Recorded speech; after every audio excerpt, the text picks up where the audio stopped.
so depressed when I can't seem to get out. But something deep inside won't let me quit. I swear that I'm inspired by all this shit. Tell me that I can't and I won't. That's what guides me the most. Your lies, I'll do what I want.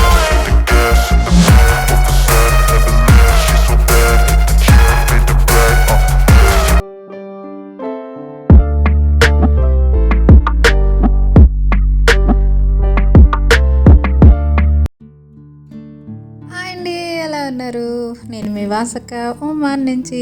ఇక్కడి నుంచి videos అన్నీ మన Oman నుంచే ఉంటాయండి. Okay, and మస్కట్కి మేము వచ్చిన రోజు video అనమాట ఇది, కంటిన్యూషను. సో మేము సూర్కి వచ్చేసరికి ఆల్మోస్ట్ 8:30 అట్లా అయింది అనమాట. సో ఇంట్లోకి రాగానే ఫస్ట్ లేడీస్ అయితే ఏం చేస్తారండి, నేనైతే పరిగెత్తుకుంటూ కిచెన్లోకి వెళ్ళిపోయాను అనమాట. సో ఏంటి పరిస్థితి అని చెప్పేసి కిచెన్ ఎలా ఉంది ఏంటి చూసుకోవడానికి వచ్చేసాను అనమాట. సో నేను రాగానే కిచెన్ నాకు ఘన స్వాగతం పలికిందనమాట, ముఖ్యంగా ఫ్రిడ్జ్ అండి. సో నేను రాగానే ఆశ్చర్యపోయింది ఏంటంటే, ఫ్రిడ్జ్ డోరు నేను ఓపెన్ చేశాను కదా, క్లోజ్ చేసి ఉంది ఏంటి అని చెప్పేసి వెంటనే నాకు డౌట్ వచ్చింది. రాగానే ఫ్రిడ్జ్ డోర్ ఓపెన్ చేసి చూశాను అనమాట. ఇంకా చూడండి, సో ఈ ఫ్రిడ్జ్ చూడగానే యాజ్ ఇట్ ఈజ్గా ఈ ఫ్రిడ్జ్ని తీసుకెళ్ళి బయటపడేసి కొత్త ఫ్రిడ్జ్ తెచ్చుకుందామా అనిపించింది అనమాట. సో అంత భయంకరంగా ఉందండి ఫ్రిడ్జ్, చూస్తున్నారు కదా.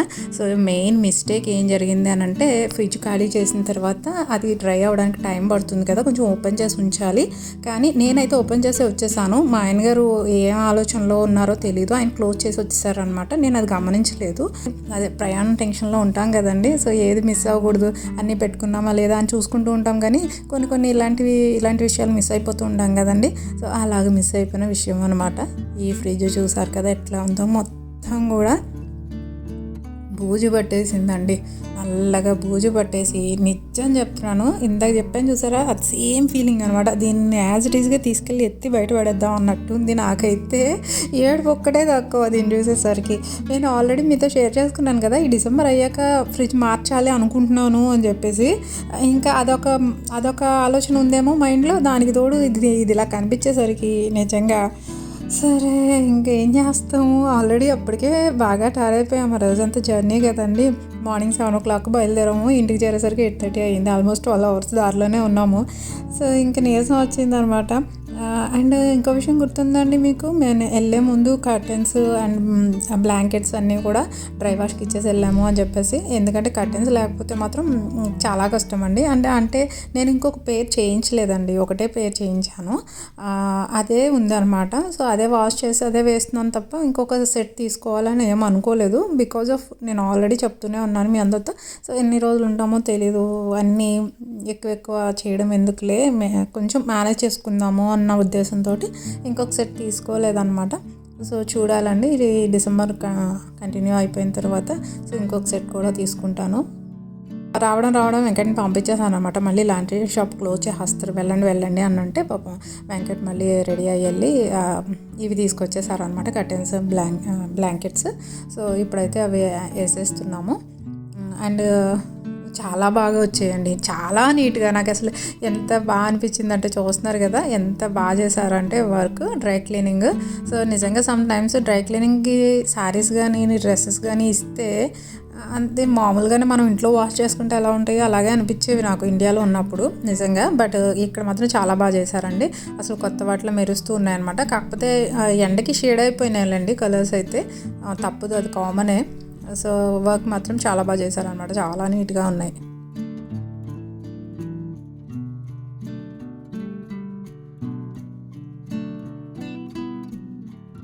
కర్టెన్ కలర్ చూసారా, బ్లూలోంచి పింక్లోకి వెళ్ళిపోయింది అనమాట. నాకు కూడా మ్యాచింగ్ కలర్లోకి వచ్చింది అనమాట. ఇక్కడ చూసారండి, నా కర్టెన్స్కి మ్యాచింగ్లోనే నేను అక్కడ ఒక పెయింటింగ్ వేసి పెట్టుకున్నాను అనమాట.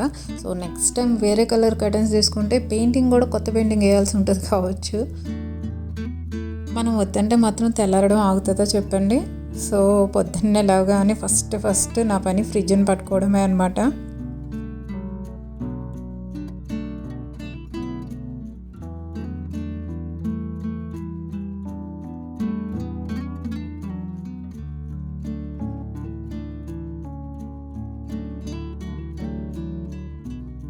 నాకు తెలిసి ఈరోజంతా ఈ ఫ్రిడ్జ్ తోటే సరిపోతుందండి.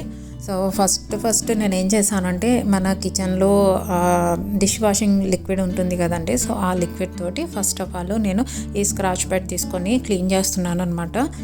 మోస్ట్లీ నేను చాలా వాటికి దాన్ని వాడతానండి. అది చాలా బాగా పనిచేస్తుంది అనమాట. ఇన్స్టెడ్ ఆఫ్ మన డిటర్జెంట్ లిక్విడ్ కంటే కూడా మనకి చాలా విషయాలు, ఇన్ఫ్యాక్ట్ నేను చాలా పనులు చేస్తాను దాంతో.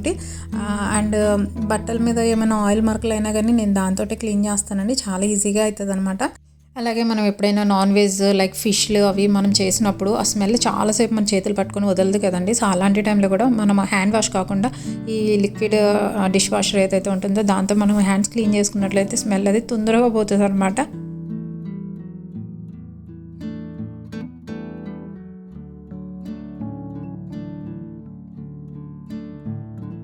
ఈ మచ్చలు ఏవైతే ఉన్నాయో అవి చాలా థిక్గా పట్టేసాయి అనమాట. డీప్గా వెళ్ళిపోయాయి. అంతకుముందు అసలు ఏమీ లేవు, చూసారు కదా. ఇప్పుడు అసలు ఎంత రుద్దినా పోవట్లేదండి, అంత డీప్గా పడిపోయినాయి అనమాట మార్క్స్ అయితే. సో పోవట్లేదు, అసలు పోవట్లేదండి బాబు. సో ప్రస్తుతానికి అయితే 2 సార్లు అయితే ఫ్రిడ్జ్ని శుభ్రంగా క్లీన్ చేసేసానండి. బట్ ఇంకా మనకి అనుమానం ఉంటుంది కాబట్టి లోపల ఏమైనా బ్యాక్టీరియా ఫామ్ అయి ఉందా ఏంటి అనేది పూర్తిగా క్లీన్ చేసుకున్న తర్వాతే మనం ఫ్రిడ్జ్ని ఫుల్ ప్లెజ్డ్గా యూజ్ చేసుకోగలుగుతాం కదా. సో కాబట్టి దానికోసం అనేసి DIY లిక్విడ్ ఒకటి తయారు చేస్తానండి. అంటే ఈ డీప్ క్లీనింగ్గా చేసేటప్పుడే కాకుండా నార్మల్గా పైన క్లీన్ చేస్తూ ఉంటాం కదా అప్పుడప్పుడు. సో దానికోసం కూడా నేను దాన్ని వాడుతూ ఉంటాను అనమాట. సో అది కూడా తయారు చేయడం ఎలాగ ఏంటి అనేది చూపిస్తానండి.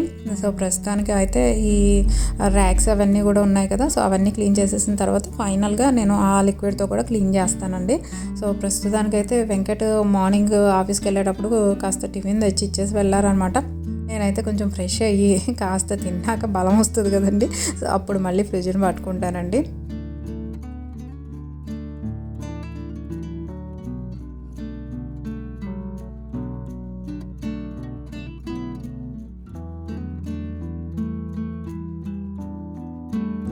సో ఈ ర్యాక్స్ అండ్ వెజిటబుల్ బాస్కెట్స్ ఇవి డోర్లో ఉండే ఏమంటారు, వీటి పేర్లు నాకు తెలియదండి. సో మన డోర్లో ఉండే షెల్ఫ్స్ ఏవైతే ఉంటాయో అవన్నీ కూడా నేను నార్మల్ మన డిష్ వాషింగ్ లిక్విడ్ తోటి క్లీన్ చేస్తున్నానండి.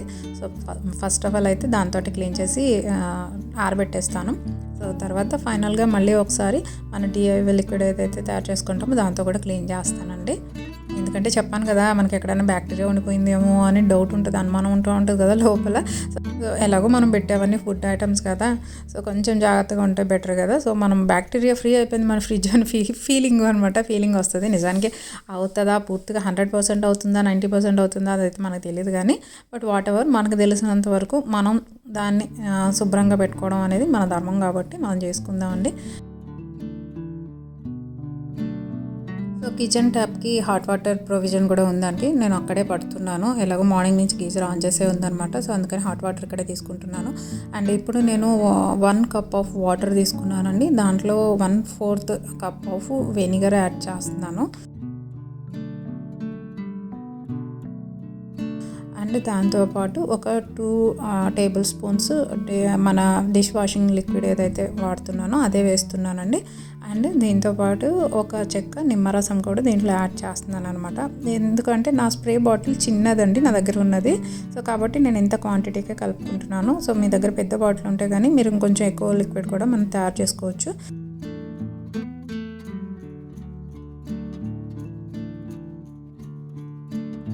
సో ఈ 3 కలిపేసి నేను ఈ స్ప్రే బాటిల్లో వేస్తున్నానండి. ఇప్పుడు మళ్ళీ ఫ్రిడ్జ్ అంతా కూడాను ఈ లిక్విడ్ ఏదైతే ఉందో దీన్ని స్ప్రే చేసి తర్వాత ఒక ఫ్రెష్ క్లాత్ తోటి అనమాట. ఇప్పటివరకు ఏదైతే క్లీన్ చేశానో క్లాత్ ఆల్రెడీ దాంట్లోనే బోల్డెన్ బ్యాక్టీరియా ఉంటుంది కదా.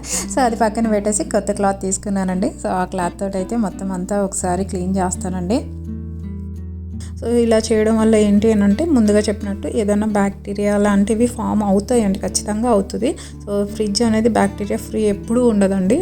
అసలు ఒక బ్యాక్టీరియా కూడా లేకుండా ఉండడం అనేది జరగదన్నమాట. సో ఫ్రిడ్జ్లో అనేది బ్యాక్టీరియా ఉంటూనే ఉంటాయి. మనము దాంట్లో స్టోర్ చేసే ఆహార పదార్థాలు ఆ చల్లదనంతో ఆ బ్యాక్టీరియా అనేది ఫామ్ అవుతూనే ఉంటుంది అనమాట. సో అందుకని ఫ్రీక్వెంట్గా మనం ఇలాంటి DIY లిక్విడ్స్ ఏవైతే ఉంటాయో వీటితోటి మనం క్లీన్ చేసుకున్నట్లయితే, ఫ్రీక్వెంట్గా చేస్తూ ఉన్నట్లయితే బ్యాడ్ బ్యాక్టీరియా ఏదైతే ఉందో అదంతా కూడా చనిపోవడం జరుగుతుంది అనమాట. బట్ మళ్ళీ ఫామ్ అవుతుందండి, మీరు మర్చిపోదు, ఒకసారి క్లీన్ చేస్తే ఇంకా ఏమి రాదు అనుకోవాల్సిన అవసరం లేదనమాట. సో కాబట్టి మీరు ఈ DIY లిక్విడ్ ఏదైతే ఉందో ఇది తయారు చేసి పెట్టుకున్నారనుకోండి, వీక్లీ వన్స్ ఈ లిక్విడ్ తోటి అట్లీస్ట్ పైన క్లీన్ చేస్తూ ఉండాలండి. సో ముఖ్యంగా చిన్న పిల్లలు ఉన్న ఇంట్లో అయితే ఫ్రిడ్జ్ని క్లీన్ చేయడం అనేది మాత్రం నెగ్లెక్ట్ చేయకూడదండి. ఎందుకనంటే జనరల్గా మనము ఫ్రిడ్జ్లో పెట్టిన ఆహార పదార్థాలు ఏవైతే ఉంటాయో వాటిని తర్వాత పిల్లలకు పెడుతూ ఉంటాం కదా. సో అలా పెడుతూ ఉన్నప్పుడు సో మనకి తెలియకుండానే పిల్లల్లో ఉండేటువంటి ఇమ్యూనిటీ సిస్టమ్ ఏదైతే ఉంటుందో అది వీక్ అవుతూ ఉంటుంది అనమాట. So only because of fridge అండి. సో సాధ్యమైనంత వరకు పిల్లలకి ఫ్రిడ్జ్లో ఐటమ్స్ పెట్టద్దు. ఇన్ కేస్ పెట్టాల్సి వచ్చినప్పుడు మనం ఫ్రిడ్జ్ని ప్రాపర్గా మెయింటైన్ చేయాల్సి ఉంటుంది ముఖ్యంగా.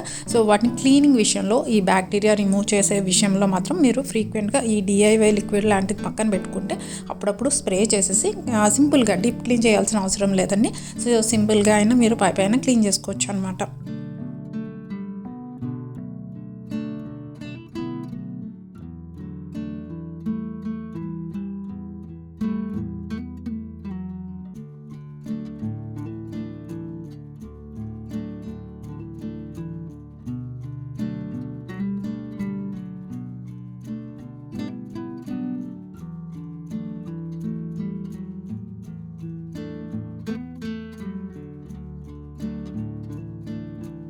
సో ఫైనల్గా నా ఫ్రిడ్జ్ని ఈ రూపంలోకి తెచ్చుకున్నానండి. సో చాలా కష్టపడాల్సి వచ్చింది అనమాట. గీకి రుద్దితే కానీ ఆ మరకలు మచ్చలు పోలేదనమాట. ఇంకా కొంచెం ఉన్నాయి, బట్ అవి కూడా ఫ్రీక్వెంట్గా చేస్తూ ఉంటే పోతాయి అనమాట. సో ఫైనల్గా ఫ్రిడ్జ్ అయితే కాస్త వాడుకోవడానికి ఉపయోగపడేలాగా చేయడం జరిగిందనమాట. ఇప్పుడు నాకు ఒక విషయం గుర్తొస్తుందండి, మీ అందరితో షేర్ చేసుకోవాలనిపిస్తుంది. ఏంటి అని అంటే, హైదరాబాద్లో ఉన్నప్పుడు మా పనమ్మాయి పోలమ్మ అని చాలా సంవత్సరాలు తను మా ఇంట్లో పనిచేసింది అనమాట. సో తను ఏం చేసేదంటే ఎవ్రీ మంత్ 2 monthsకి ఒకసారి ఊరికి వెళ్ళిపోయేది. ఊరికి వెళ్ళిపోతే ఒక 10 days 15 days సెలవు అనమాట. సో ఆమె ఊరికి వెళ్ళిపోయిన కొత్తలో 1-2 days ఆ వర్క్ చేయాలంటే, అంటే తను చేసే పని కూడా మనం చేయాలి అని అంటే చాలా విరక్తిగా అనిపించేది అనమాట. చిచ్చి ఈ అమ్మాయిని మానేసి కొత్త అమ్మాయిని పెట్టుకుందాము, ఈ అమ్మాయి వస్తామని ఊరు వెళ్ళిపోతుంది, ఈ పని చేయాల్సి వస్తుంది మనకి అని చెప్పేసి చాలా బాధపడేదాన్ని 2 days. తర్వాత నాకు అనిపించేది అనమాట, మనం గిన్నెలు కడుక్కొని మనం ఇల్లు తుడుచుకొని నీట్గా పెట్టుకుంటే వాళ్ళు చేసిన దానికంటే మన ఇల్లు ఇంకా కొంచెం శుభ్రంగా, మన గిన్నెలు ఇంకొంచెం తెల్లగా కనబడుతూ ఉంటాయి అనమాట. అప్పుడు అనిపించేది అనమాట, ఓకే మనం కంప్లీట్గా వాళ్ళ మీదే డిపెండ్ అయిపోకుండా వాళ్ళు అప్పుడప్పుడు ఇలా ఊరు వెళ్ళిపోతూ ఉన్నారనుకోండి, అప్పుడు మళ్ళీ మనం హ్యాండ్ ఓవర్ చేసుకొని మనం చేసుకుంటాం కదా. సో అప్పుడప్పుడు శుభ్రపడుతుంది. లేకపోతే వాళ్ళు మానకుండా వచ్చేసారు అనుకోండి, ఇంక మనం నెగ్లెక్ట్ చేస్తాం, తను చేస్తుందిలే, తన పని కదా, తను వచ్చాక చూసుకుంటుందిలే అని అలాగే వదిలేస్తూ ఉంటాం కదండి. సో అలాగా అమ్మాయి ఊరు వెళ్ళిన తర్వాత ఒక 2-3 రోజుల తర్వాత నేను రియలైజ్ అయ్యేదాన్ని అనమాట. అలాగా ఇప్పుడు ఈ ఫ్రిడ్జ్ క్లీన్ చేసిన తర్వాత ఇప్పుడు నేను రియలైజ్ అవుతున్నాను, ఓకేలే మన మంచి కోసమే జరిగినట్టుంది అదంతా, లేకపోతే బద్దకించి పైన క్లీన్ చేసుకొని వదిలేస్తాను, ఇంత డీప్గా చేయను కదండి. సో ఇలా జరగడం వల్ల ఇప్పుడు నా ఫ్రిడ్జ్ క్లీన్ అయింది అనమాట, కొంచెం సో నీట్గా ఉంది. సో అదో సాటిస్ఫాక్షన్, అంతే కదండి. ఊరికి వెళ్ళి వస్తే ఆబ్వియస్లీ మనకి కొంచెం 2 days వరకు పని అయితే ఉంటుంది కదండి. సో ఇప్పుడైతే ఫ్రిడ్జ్ నాకు ఎక్స్ట్రా పని పెట్టింది, కానీ సో నార్మల్గా అయితే మనం కిచెన్ క్లీన్ చేసుకుంటాము, అలాగే వాష్రూమ్స్ కూడా క్లీన్ చేస్తూ ఉంటాం కదండి. ఇప్పుడు మనం తయారు చేసుకున్న ఈ DIY లిక్విడ్ ఏదైతే ఉందో దాంతో నేను షింక్ అది కూడా క్లీన్ చేస్తున్నానండి. ఇది మన కిచెన్ షింక్స్ కానీ, బాత్రూమ్ షింక్స్ కానీ, కమోడ్స్ కానీ అన్నిటికీ కూడా పనిచేస్తుంది అనమాట. సో నాకైతే చాలా ట్రస్ట్ ఉంటుంది. అంటే ముఖ్యంగా మనము ఈ ఏమంటారు హార్పిక్స్ లాంటివి కానీ, లేకపోతే మన ఫ్లోర్ క్లీనర్స్తో చేసిన దానికంటే కూడా ఈ లిక్విడ్తో చేసినట్లయితే మనకి సో సాటిస్ఫాక్షన్ ఉంటుందండి, బ్యాక్టీరియా ఫ్రీ అన్న ఫీలింగ్ ఉంటుంది అనమాట. సో ఇప్పుడైతే నేను షింక్ అవి కూడా క్లీన్ చేశాను, ఇంకన్నీ చూపించట్లేదులేండి మీకు, ఒక షింక్ ఒకటి క్లీన్ చేసి చూపిస్తున్నాను అనమాట. సింపుల్గానే క్లీన్ అయిపోతుంది ఈ లిక్విడ్ తోటి. సో ముఖ్యంగా బ్యాక్టీరియా ఫ్రీ అన్న ఫీలింగ్ ఉంటుందండి. సో అది ఇంపార్టెంట్ కదా, ఆ సాటిస్ఫాక్షన్ అనేది ఇంపార్టెంట్ అనమాట. సో చూసారు కదండి, షింక్ కూడా చాలా నీట్గా క్లీన్ అయిపోయింది. మీ ఎదురుగుండానే క్లీన్ చేశాను కదా, నేను ఇంక వేరే ఏమి వాడలేదండి. సో ఈరోజు మొత్తం క్లీనింగేనండి, చూస్తున్నారు కదా. ఈ ఫ్రిడ్జ్ అయితే మామూలుగా కాదండి, డీప్ క్లీన్ అనమాట.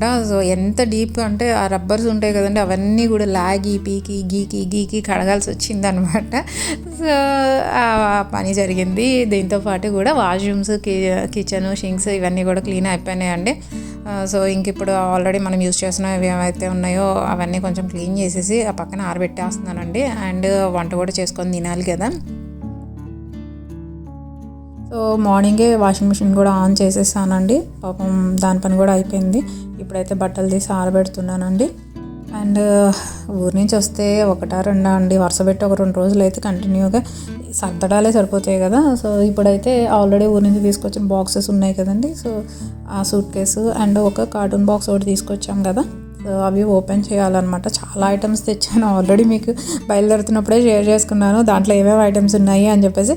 ఇప్పుడైతే ఓపెన్ చేసి దాంట్లో ఏమున్నాయి ఏంటి అన్నీ కూడా మీతో షేర్ చేసేసుకుంటానండి. బట్ ఈ వీడియోలో చేస్తే చాలా లెంత్ అయిపోతుంది కాబట్టి డెఫినెట్గా నెక్స్ట్ వీడియోలోనే కలుస్తాను. సో ఓకేనండి. మీరైతే మాత్రం ఊరు వెళ్ళేటప్పుడు ఖచ్చితంగా ఫ్రిడ్జ్ని డోర్ ఓపెన్ చేసే ఉందో లేదో చూసుకొని మరీ వెళ్ళండి. ఓకేనా. సో ఇంకో మంచి వీడియోతో కలుస్తానండి. అప్పటివరకు టేక్ కేర్. Bye bye.